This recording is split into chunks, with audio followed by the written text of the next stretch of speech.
Step 1, take highly detailed measurements on where everything is supposed to be, because you want to make sure everything ends up exactly where it was when you started. Like seat mounts, this is for the armrest, here's the whole back part. These holes are meant for the convertible top. You got to make sure everything is back where it's supposed to be. Step 2, know where you're going to cut. This is a cross member right here, and right underneath the cross member is the fuel line and the brake line. And then this would be the emergency brake cable. When you're actually cutting, you want to make sure you do not cut into those, and then establish where everything is. Like here's the drive line, the exhaust pipe, the frame. Make sure everything where you're going to cut, you don't break anything. Like there's the fuel line right behind where I'm going to be cutting. So just make sure you know where you're going to be cutting and don't cause an explosion. I put some screws here, which is very hard for you to see, but there's a little silver screw on the side of the cross member. That way I have a locator when I go to the top, so that way I can see, because this cross member bends around. Then it's straight for a second and then it bends around again.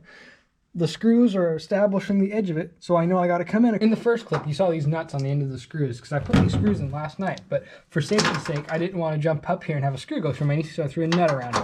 So here you can see is the edge of the frame, or the cross brace, which is right underneath where I showed you a second ago. There's another screw and another screw. And this screw I can follow right across the top of this. I just got to come in a 1/4 inch. And then I have to kind of follow this edge, another 1/4 inch in. And then I got to go over to the frame well in and across the back here, because I really don't want to play with this. So I'm just going to cut right underneath it. Got to establish my line, make sure I got these in detailed markings, take these off, and get to cutting.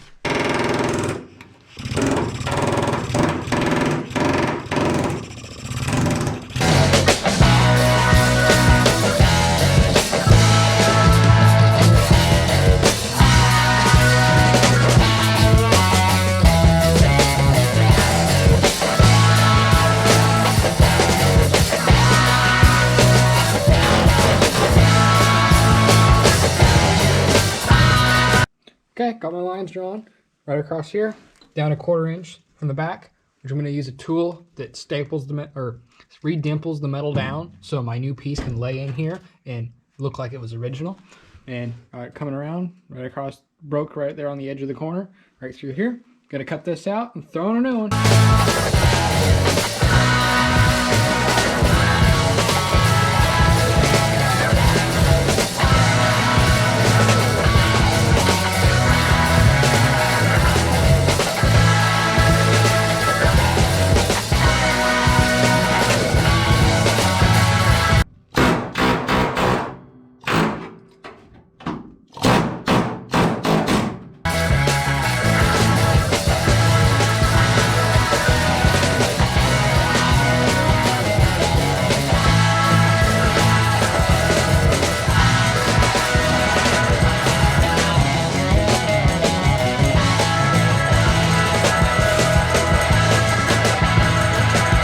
You guys in for a nice close-up.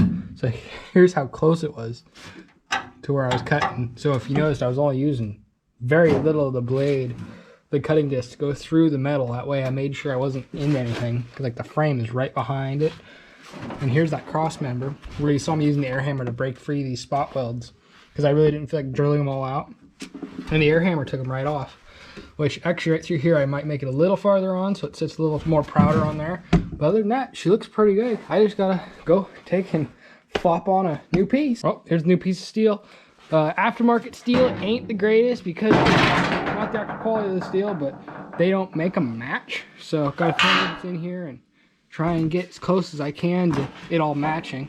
And then I gotta draw all around, cut this out. I'm gonna cut it out probably about 1.5 inches proud, just because of what I'm going to be doing with it, which you'll see that in a second.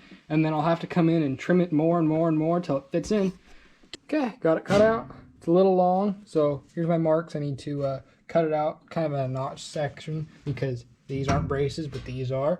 And that way it'll kind of like slip up underneath a little. I'll have a little extra tab here, and then I just got to get it to set in, and then I got to detent that back piece of metal so it actually slides in and have a little better to weld to. I'll bring it back once I got that cut out and fitting in. Okay, got my new piece of steel in. Now I just got to go through and weld it around, because I already got it fitted. Took a lot of time, a lot of little metal shavings, but I got it perfect to where I want it. And then I'm going to start welding this side and then along the edges.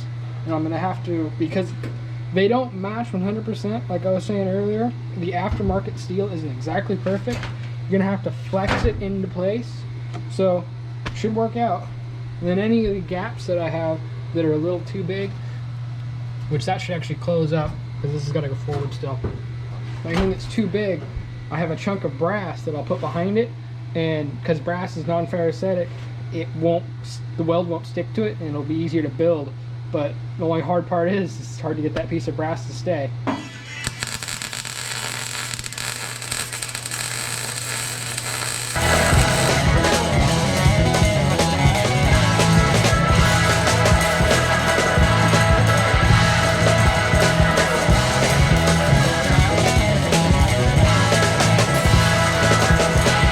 Okay, got the floor all welded in. It's welded all the way around. There's a little patch over there that I still have to do because it's got a gap in it, about a 1/4 inch gap, which I'm going to take the whole car off of its frame in probably a week or two, and I'll address that then. That way I can kind of double back it with that brass like I was talking about earlier. I've got a little bit of pinholes here right underneath this bracket, which I'll have to take care of also. I've got a pinhole inside here, which I'll have to take care of, and underneath that seat mount. And then I got to weld in the original seat mount for the driver's side. And then those brackets I took off originally, I have to remake them because they're a little rusted out. And I don't really feel like reusing them. I'll just have to remake them. And then got to do this inside upper well. And then the lip of the trunk, which is rusted out. And the car should be coming together, getting ready for paint in probably a month.